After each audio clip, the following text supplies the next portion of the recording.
In this video, I'll use the Query Designer to create a select query from scratch, and we'll follow the process I described in the previous video. I'll select a data source, fields from that data source, and as needed, we'll add criteria to filter the results. As a demo, let's answer the question from the previous video. How many orders did Tailspin Toys place last month? So on the ribbon, choose Create, then Query Design. That starts the designer. You can use the Show Table dialog to add tables or queries as a data source, or you can just drag a source over from the navigation pane. For this example, that's the Orders table, and to answer our question, we need customer names and order dates. You can double-click to add a field to the design grid down here, or you can drag and drop. So if I run the query now, you can see it returns every order for every customer, and I can use the filtering tools here to narrow the results.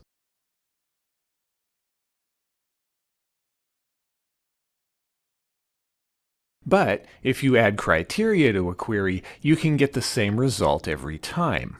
Thing is, adding criteria gets a little more complicated, so you need to remember a couple rules. And the first rule is, you need to know your data. To show you what I mean, I'll open the Orders table, select Fields on the ribbon, then the fields in our query. You can see Order Date is a date-time field, but Customers isn't a text field, it's a number field. And that leads to the second rule. Your criteria has to match the data type of the field you're filtering. For instance, you can only enter date values in a date-time field, numbers in a number field, and so on. So how do I know which number corresponds to Tailspin Toys? I'll start by going to Database Tools, Relationships, and I see customers and orders are related by the ID and Customer ID fields. So I open the Customers table, locate Tailspin Toys, and I see it has an ID value of 23. So back to the query, and I'll enter 23 in the criteria row of the Customer ID field. Then I'll expand the Order Date field, and add a pair of logical operators, between and I'll put a starting date here, and an ending date here. And notice I surround the date values with pound signs. Access requires those because they identify the value as a date and not text. So run the query, and there you go.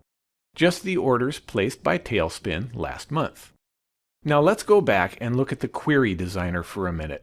Do you see these checkboxes?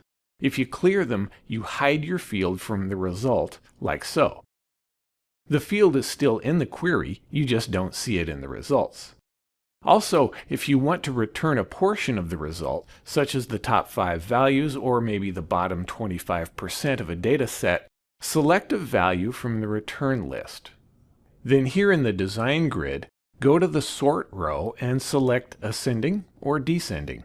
Ascending order returns the bottom items, and descending returns the top items. So next, look at the Totals button. This is a fast way to add sums, averages, or other calculations to a query, and here's an example. You can see we have 3 tables and a field from each, and if I run the query as it is now, we get a lot of repeated categories.